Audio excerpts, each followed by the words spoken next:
हर हर महादेव।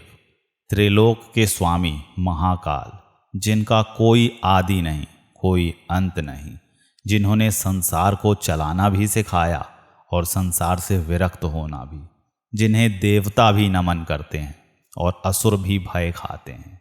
लेकिन एक रहस्य है जिसे जानकर आप भी हैरान हो जाएंगे। एक दिन स्वयं महादेव ने अपना ही सिर काट दिया। सोचिए, जो मृत्यु के देवता हैं, उन्होंने अपना ही सिर क्यों काटा? ऐसा क्या हुआ कि उन्हें यह कठोर निर्णय लेना पड़ा? आज मैं आपको सुनाऊंगा यह रहस्यमयी कथा। शिव की यह लीला केवल एक कथा नहीं है, यह जीवन का सबसे बड़ा सत्य है, जिसे समझकर आप भी अपने भीतर के शिव को पा सकते हैं। तो अंत तक ध्यान से सुनिए। शिव का स्वरूप बड़ा अद्भुत है। वे पंचमुखी हैं। पूर्व दिशा का मुख सृजन का प्रतीक है, पश्चिम दिशा का मुख संहार का, उत्तर दिशा का मुख पालन का प्रतीक है, वहीं दक्षिण दिशा का मुख माया का और ऊपर का मुख मोक्ष का प्रतीक है। लेकिन क्या आप जानते हैं, प्रारंभ में शिव केवल दो मुख वाले थे। एक मुख से वे संसार की रक्षा करते और दूसरे से संहार। और यहीं से इस कथा की शुरुआत होती है। सृष्टि के आरंभ में ब्रह्मा जी ने संसार की रचना की। उन्होंने चारों दिशाओं में देखने के लिए 4 सिर बना लिए। हर दिशा में देखते हुए वे कहते, मैं ही सर्वोपरि हूं, यह सृष्टि मेरी बनाई हुई है, मेरे बिना कुछ नहीं। उनका अहंकार इतना बढ़ गया कि उन्होंने ऊपर की ओर भी एक सिर बना लिया और कहा, अब कोई मुझसे ऊपर नहीं। देवता यह देखकर डर गए। वे भागकर कैलाश पहुंचे और महादेव के चरणों में गिर पड़े। उन्होंने कहा, प्रभु, ब्रह्मा जी का अहंकार चरम पर है, उन्हें मार्ग दिखाइए। महादेव ने मंद मुस्कान के साथ कहा, जब अहंकार सिर पर चढ़ जाए तो सिर उतार देना चाहिए। शिवजी प्रकट हुए। तीनों नेत्रों से अग्नि बरस रही थी, गले में सर्पों की माला और मस्तक पर चंद्रमा। उन्होंने ब्रह्मा को चेतावनी दी, अहंकार छोड़ दो, यह सृष्टि तुम्हारी नहीं है, मुझसे उत्पन्न हुई है। लेकिन ब्रह्मा ने हंसते हुए कहा, शिव, मैं ही रचयिता हूं, तुम्हारा अस्तित्व भी मेरी कृपा से है।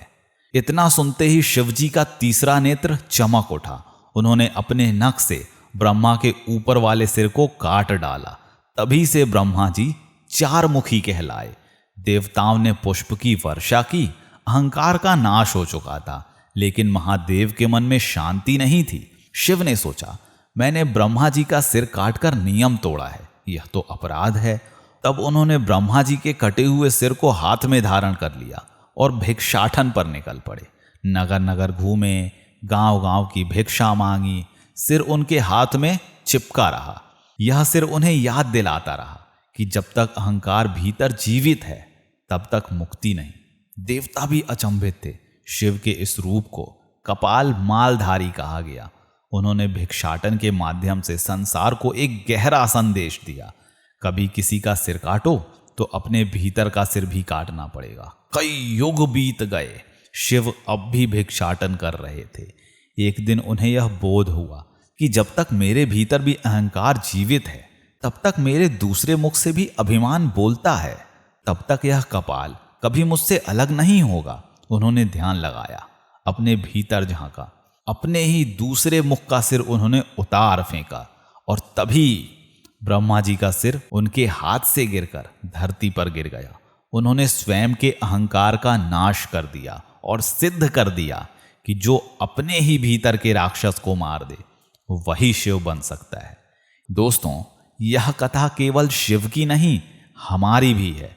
हम सबके भीतर भी 2 सिर हैं, एक वह जिससे हम दुनिया को देखते हैं और दूसरा वह जिससे हम खुद को सबसे बड़ा समझते हैं। पहला सिर तो सबका दिखता है, लेकिन दूसरा सिर, अहंकार का सिर, वह छुपा रहता है और जब तक वह सिर जीवित है, हम मुक्त नहीं हो सकते। महादेव जी हमें यही सिखाते हैं कि दूसरों की गलतियों पर उंगली उठाने से पहले अपने भीतर भी झांको, अपने अहंकार को काट दो, तभी मोक्ष मिलेगा। कहा जाता है कि शिव ने अपना ही सिर काट डाला, तब उनके भीतर से भैरव प्रकट हुए। भैरव जी बोले कि अब मैं तुम्हारे नियम और अनुशासन का रक्षक रहूंगा। जो धर्म के विरुद्ध चलेगा मैं उसका सिर काट दूंगा। इसलिए भैरव को दंड पालक भी कहा जाता है और शिव को कपालेश्वर। तो दोस्तों, यह थी महादेव की रहस्यमयी लीला, जिसने ब्रह्मा जी का भी सिर उतार दिया और अपने भी सिर को काट दिया। यह कथा हमें सिखाती है कि शिव केवल संहारक नहीं, बल्कि वह स्वयं का भी संहार करते हैं।